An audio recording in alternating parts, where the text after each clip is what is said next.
आजच्या हा कार्यक्रमाचे अध्यक्ष आदरणीय उत्तम जो करुणों की फुलवारी है, नतमस्तक है विश्ववहां, नतमस्तक है विश्ववहां, जहाँ का ही जीवन आई है, कितने ही आभास सहे, विपदाएं कितनी आई है, कितने ही आघात सहे, किंतु अटल जो खड़ा हुआ है, वंदन शत शत नरवर है, वंदन शत शत नरवर है, जहाँ वीरता दोन्ही वर्ग प्रमुख, सर्व अध्यापक, पालक, माजी विद्यार्थी आणि आजी विद्यार्थी एक नंतर मी विसरेन, पण एक गोष्ट तुमचा सांगून टाकतो. इतर संस्थांच्या मध्ये आपण जर गेलो तर कुठेतरी फार मोठ्या धनिक व्यक्तीकडून चांगल्या प्रमाणात धनराशी घेऊन आपण ते निर्माण करून पाहतो. पुष्कळ ठिकाणी असं झालेलं आहे. मागील गावात मात्र सिद्धेश्वर विद्यालयात असं फार कमी झालं. स्थानिक मंडळीनं आपल्या कामावर प्रेम करून जे दोघे सहभाग दिला तो अतुलनीय आहे. त्या सगळ्या इमारतीचं चित्र जर पाहिलं तर प्रत्येक वर्षी प्रत्येक 6 महिन्यानंतर जेव्हा आपण इथे येतो, तुम्ही याल किंवा मी पण येईन, तेव्हा बांधकामाचं किंवा इमारतीचं एक वेगळं स्वरूप आपल्याला पाहायला मिळतं, याचा आनंद होतो. पण मी सर्वच विद्यार्थ्यांना सांगू इच्छितो की आज ही जी पुस्तकांची भेट विद्यार्थ्यांनी दिलेली आहे ती अंदाजे 50-60 हजारापर्यंत आहे आणि आपल्या वाचनालयासाठी ही पुस्तकं येणार आहेत आलेली आहे. हा जो 50-60 हजाराचा आकडा आहे, रक्कम आहे, ही कुणाच्या एखाद्या धनिकाच्या 80 हजाराच्या 80 लाखाच्याही पेक्षा जास्त मोठा आहे असं मला माझ्यासारखे कार्यकर्त्यांना वाटतं.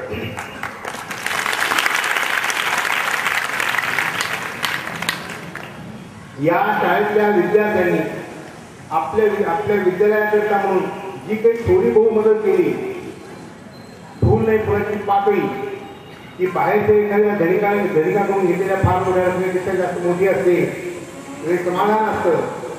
एखाद्या कर्तृत्ववान पुत्रानं आपल्या घरच्या करता म्हणून स्वतःच्या कष्टाच्या कमाईतून केलेल्या एखाद्या लहान मोठ्या धनराशीचं ते महत्त्व असतं.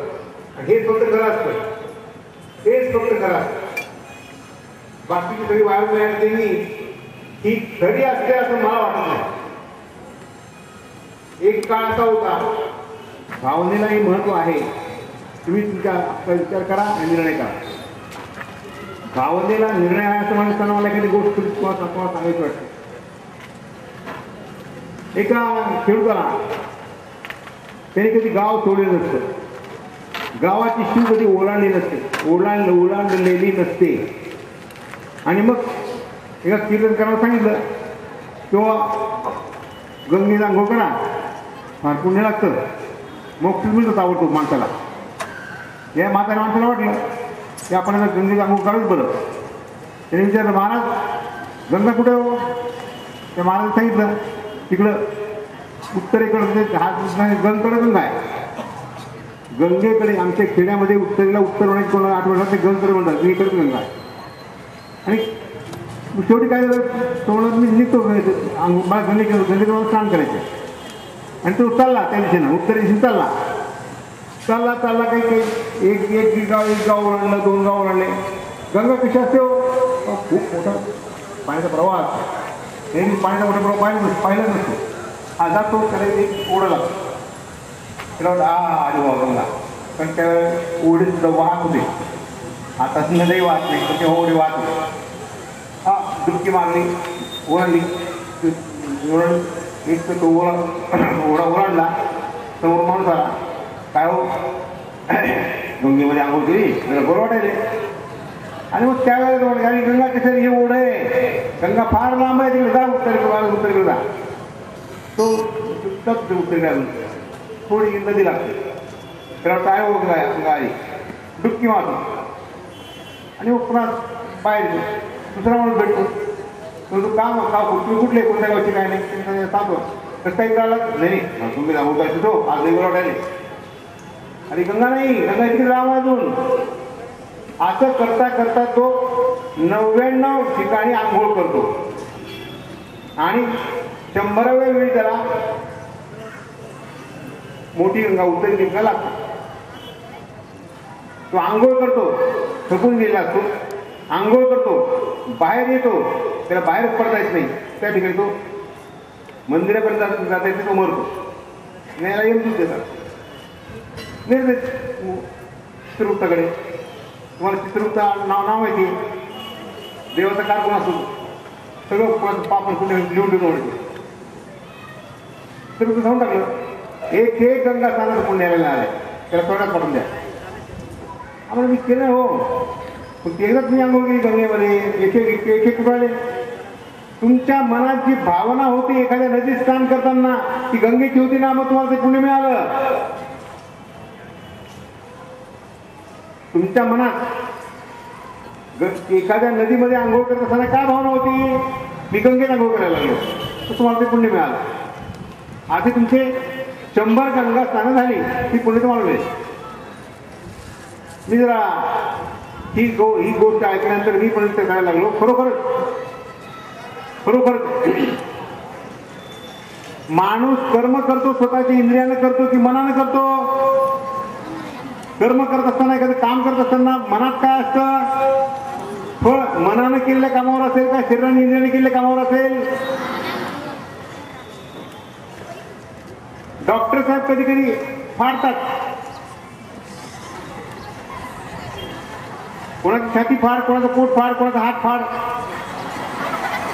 ते हात फाडणं आणि एखाद्या गुंडानं वार करणं दोन्ही सारखीच का? कशामुळे?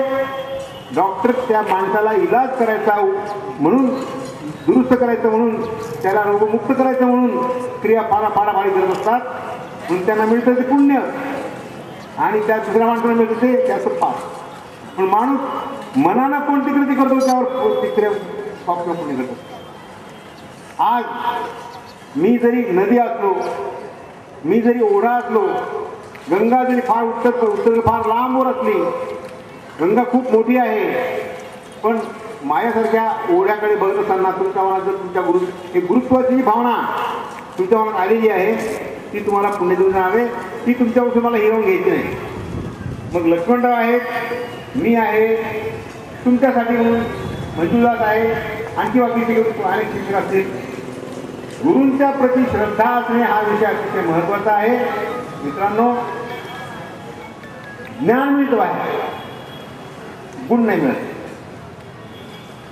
एखाद्या सीडी मधून, एखाद्या टीव्ही मधून ज्ञान मिळेल, पण गुणवर्धन नाही होणार. गुणवर्धन होण्याकरता म्हणून कुणातरी चांगल्या माणसाचा सहवास असणं आवश्यक आहे आणि त्याला आपण गुरु म्हणतो. अनेकांच्याकडून अनेक गोष्टी आपण शिकू शकतो. आपण आपलं दुर्दैव असं आहे की पुस्तक गोष्टी आपण पाहतो पण शिकत काही नाही, गुणात्मक काही शिकत नाही. ज्ञान पण शिकतो बरोबर. आपण लगेच आज स्पर्धा परीक्षामध्ये अनेक कोडे आपण जोडतो, ते ज्ञानात्मक सगळं झालं पण गुणात्मक फार कमी शिकतो आपण. एक गाढवा कोणती कधी घ्यायचं काय, चिमणी कोणती कधी घ्यायचं काय, साधा आपण क्रिकेट पाहतो, क्रिकेट पाहत असताना काहीतरी घेण्यासारखं आहे बघा. क्रिकेटच्या मॅच पाहत असताना किंवा क्रिकेटचा खेळ पाहत असताना काहीतरी घेण्यासारखं आहे. मी कधी क्रिकेटच्या मैदानावर उभं राहिलो नाही, पण मी पाहतो. मला काय दिसतं, फिल्डर खेळ घेतो, खेळ फिल्डर खेळ घेतो. कसा घेतो? हात आठवून खेळ घेतो का?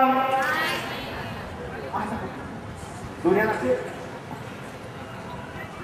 याचा अर्थ काय? समोरच्या व्यक्तीला, समोरच्या प्रसंगाला जर आपलंसं करायचं असेल तर हेल्थ घ्यायला पाहिजे, स्वतःला हात ओढायला पाहिजे. आता पटकन चेंडू टिपकून बाहेर पडेल आणि हाताला मार लागेल. एखाद्या व्यक्तीला आपलंसं करायचं असेल तर त्याच्याही बाजूने थोडं एवढा विचार करा ना. हे तो झेल घेण्याच्या पद्धतीने एवढी गोष्ट आली. अशा उघड्या डोळ्यांनी समाजाकडे बघत असताना अनेक गोष्टी असतील की ज्यातून आपण प्रत्येक गोष्ट शिकत असतो. अनेक गोष्टी आपण शिकू शकतो आणि अनेकांच्याकडून अनेक गोष्टी शिका. प्रत्येकाला एक थोडं गुरु माना. या समाजामध्ये, व्यक्तींच्या मध्ये टाकून देण्यासाठी काहीच नाही आहे. अयोग्यम पुरुषम नास्ति योजकच तर पूर्ण पहा. अनेकांच्याकडून अनेक गोष्टी आपल्याला घेता येऊ शकतात. त्याबद्दल घेण्याची वृत्ती या विद्यार्थ्यांची कायम असावी. तुम्हाला वाटतं अधिक वेळ बोलण्याची क्षमता तर म्हणजे पुढे जेव्हा आलो तरी आणखी आपल्याला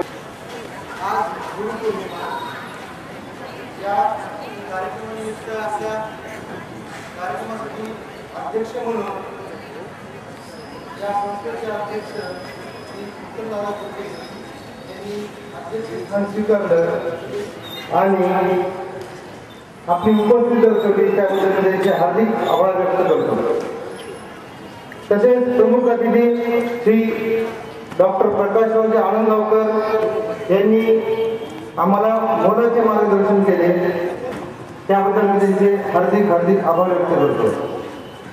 आमचे गुरु तथा माजी मुख्याध्यापक श्री आगार गुरुजी यांनीही आम्ही केलेला सन्मान स्वीकारला, त्याबद्दल मी त्यांचे हार्दिक आभार व्यक्त करतो. या कार्यक्रमासाठी संस्थेचे श्री राधेश्यामजी लोहिया यांनी या ठिकाणी उपस्थित राहून शोभा वाढवली, याबद्दल मी त्यांचे हार्दिक आभार व्यक्त करतो. सुवर्ण महोत्सव समितीचे कार्य अविनाश कृपे यांचेही हार्दिक आभार. आमचे गुरुवर्य श्री गवते सर यांनी आम्हाला मार्गदर्शन केले, त्याबद्दल मी त्यांचे हार्दिक आभार व्यक्त करतो.